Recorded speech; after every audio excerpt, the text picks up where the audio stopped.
Happy video day, guys. So today's video, we're going to be doing a first impression on a brand new product from Marc Jacobs. So it's the Accomplice Instant Blurring Beauty Powder. And this is a release that just released from Marc Jacobs, like literally a few days ago. And I have been seeing this product being sneak peeked for a little while now, and I was really excited to get my hands on it.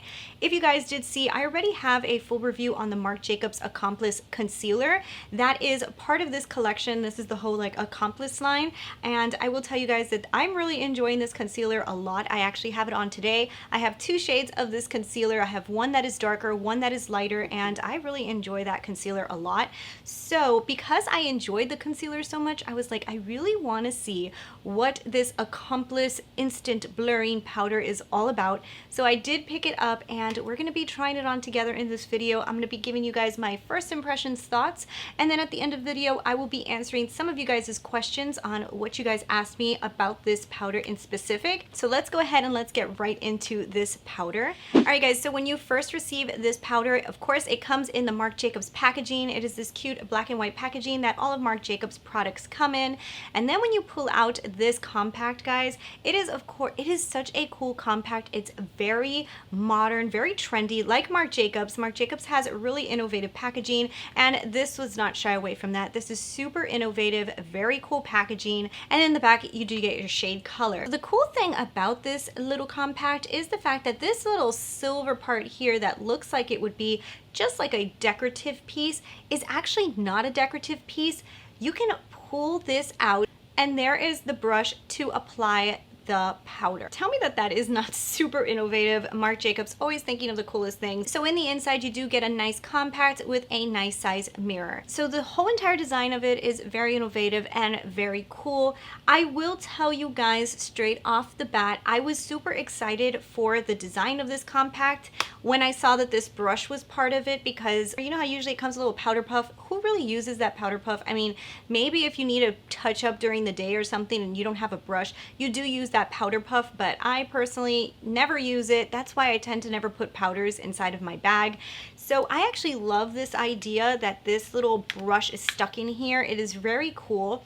Now it does have a magnet or something in it, so when it goes in, it does stick, so this isn't going to be falling out everywhere. I actually did not realize this, but when you push out this brush and when you go to put it back in, I was thinking that it went in just like this, and that all the hairs were going to get stuck and you were going to ruin this.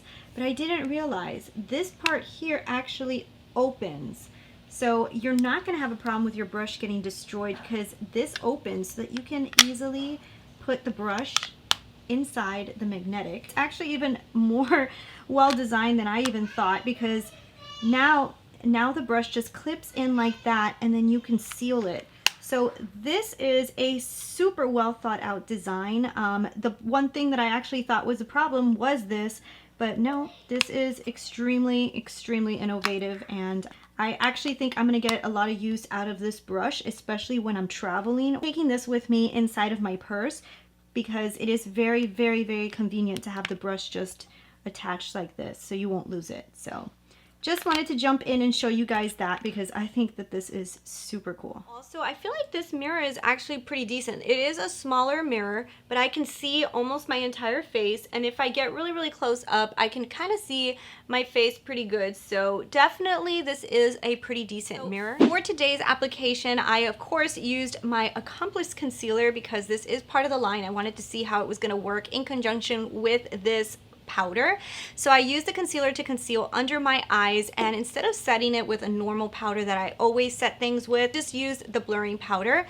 But I did not use this brush to set under the eyes, because this would never work for under the eye setting. Like, that's just not So I did have to go into my Luxie 660 brush. This is the brush that I always use to kind of put powder under the eyes. I love the shape of it. Went and dabbed into here and set my under eyes with it. I think that the setting powder on top of the concealer worked really, really good. The only thing that I didn't notice is that it did have a little bit of a shiny sheeniness to it, which I actually thought it was going to be more mattifying. So for me personally, on the under eyes, especially the under eyes, I usually like to use more of a matte powder, just because I don't want any glisteniness down there. I just kind of just want it matte. So for the under eyes, it's not like it is my favorite setting powder for the under eyes. I like the Charlotte Tilbury one more for the under eyes. I do think the powder set down the under eyes pretty decent. It did a pretty good job. I'm actually pretty happy with the way it set down the under eyes, so that I'm totally cool with. I think it was really good for setting down the under eyes.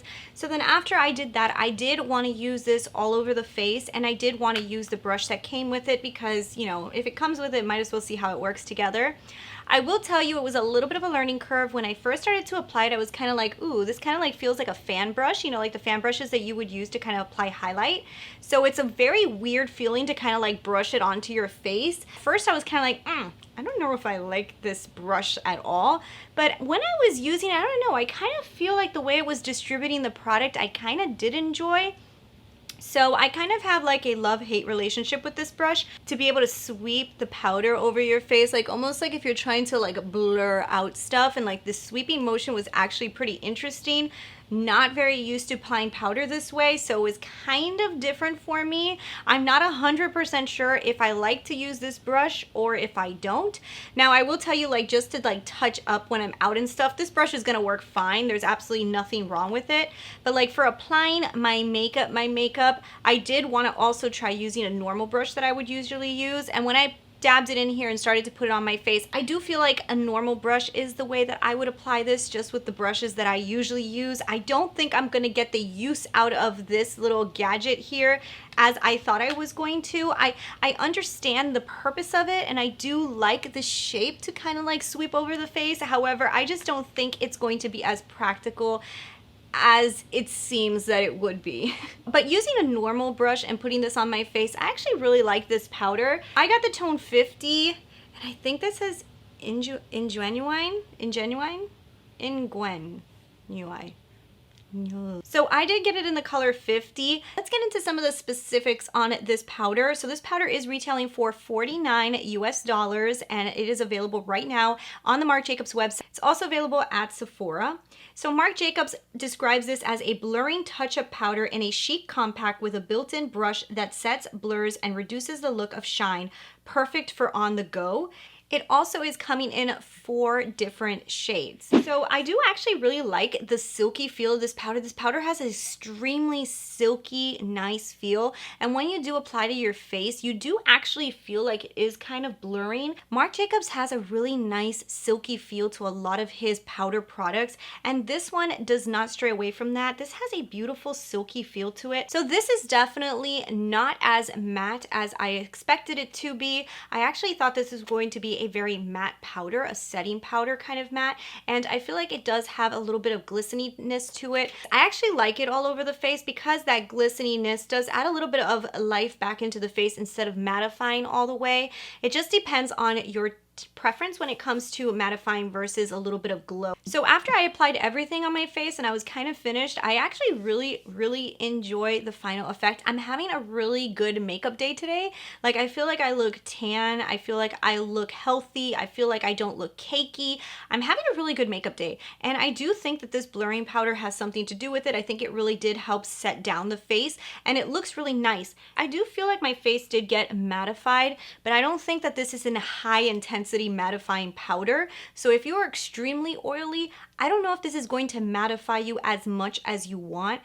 For me, that I'm kind of combo skin, I have a little bit of oil, but I'm also dry in some other areas. I feel like this works pretty good for me because it does not mattify so much. Some powders that you put on and you feel like you have powder on, and it kind of makes your makeup look powdery, cakey mess. I know you guys know what I'm talking about, and yeah, there's a bunch of them out there that kind of do that to you. This one does not do that. Now, the only other powder that I really honestly can say like, wow, this really doesn't do that for me is the Charlotte Tilbury airbrush powder. This powder also leaves me this beautiful kind of like mattified but yet not cakey, like did I put anything on my face, blurring away amazingness. The only other powder that I really can say yes in a compact form is the Charlotte Tilbury one, and I have to say, I actually kind of like this one as well. It also has a very similar feel. So this one here is the Marc Jacobs one, so you guys can see kind of like the color tone. This is what the Marc Jacobs one looks like in 50.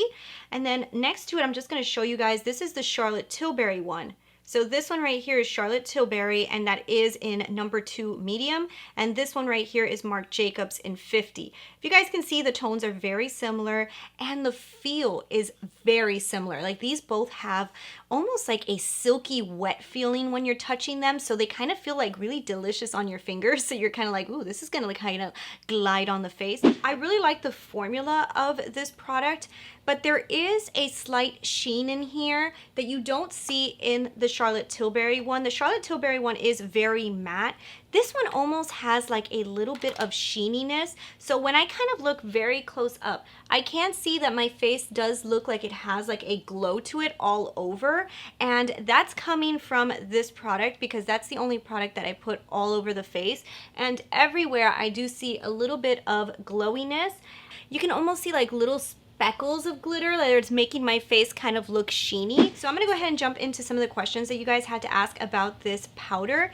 Now, if I don't get to your question, I definitely am going to answer your question on my blog, theglamranch.com. So if you didn't see that I answered your question here, go to theglamranch.com and I'm gonna try to answer as many questions as I can on my blog. So let's jump into these 2 questions that I have here. So the first question is from a subscriber that I see a lot. Her name is Laura McD, and she's asking, is it comparable to the Charlotte Tilbury pressed powder? Not sure if you have that one. I know you have a few bits from Charlotte Tilbury. And yeah, I feel like personally, I think the most noticeable differences between these is the Charlotte Tilbury one is a lot more matte, and I feel like it does more of a mattifying effect, whereas I feel like this Accomplice one has tad bits of glimmer in it. This one does a mattifying, but also adds a little bit more radiance back into the skin, whereas the Charlotte Tilbury really does mattify. So that is the big difference between these two. I feel like the formula itself is very similar. If you feel them both, they're both very, very silky, and they have a very, very similar texture. The only difference between the two is that. The big thing is the Charlotte Tilbury has 8 grams of product, whereas the Accomplice one has 10 grams of product. So you are getting more in the Accomplice one, and you're also getting this little doohickey of a brush that comes in here, which is also adding to the value. This one is 49, this one is 45. So I guess it would all depend on how mattifying of a powder do you want. This one is not as mattifying as this one, so that's gonna just depend on your skin. Me, that has combo skin, I kind of like to add a little bit of radiance back into my skin. Love the Charlotte Tilbury one, but I actually kind of really enjoy this one, especially for now in the summer that I want my skin to all over kind of look really radiant. So it's just a different kind of finish, but it's still a beautiful powder. Okay, so let's jump into the next one. So Sony Chaz asks me if this powder would act as a subtle highlight on fair skin. Is it shimmery at all or just a setting finishing powder? Okay, so I actually thought that this was just gonna be a setting powder and it wasn't gonna be shimmery at all. There is some type of glisteniness in here. It is not shimmer and it's not a highlight. So no, this would not look like a highlight on your face. It would just be too subtle to be a highlight even on fair skin, because this doesn't have that beaminess that a highlight needs. Like, it doesn't have as much reflex. There's some reflex in here that's giving the face a little bit of a healthy sheen, but it's not giving me a highlight effect. Something like this, you put it on your skin and you're gonna really glisten a lot, and it's gonna glisten and the entire face will glisten. This powder does not do that. Like, it's not gonna give you that glistening effect. It's just gonna give you like a very subtle kind of glow. It's giving me just a less matte look, like a little bit of a glow to the skin, but it's not giving me a glow like a highlighter would. They're kind of different. So no, I wouldn't think that fair skin would get away with wearing this as a highlight. I don't even know if it says anywhere that it was supposed to be a matte powder. I do know it says mattifying, but I don't know that it's advertised as a matte powder. I just assumed that it was going to be a matte powder. So when I did apply it, and when I saw a little bit of glistening look to my face, I was like, wait, I thought this was matte, but it has more of a glistening effect to it. So like I said, that's just going to depend on what you're looking for. So what I would have to tell you guys is I think that this looks like it's going to be a great formula. It looks beautiful on my skin. My skin looks blurred. My skin doesn't look emphasized. I don't look cakey. I actually really like the way my makeup looks today, so I really like this powder. It has that silky feeling that I love from the Charlotte Tilbury one. I think it's totally worth it. I feel like it gives me a mattified look, but not too mattified. I feel like I still have that healthy glow in my skin, and I do really like it. And I think my face doesn't look cakey at all, and I'm very impressed. So I really actually like this powder a lot, and I'm super excited to continue to use it, guys. So I think that that is a total win. I'm super happy with it. So, and I personally think that I am going to get use out of this applicator, especially on the go. So thank you guys so much for watching, and yeah, don't forget to leave me your comments below, and I'll talk to you guys later. Bye.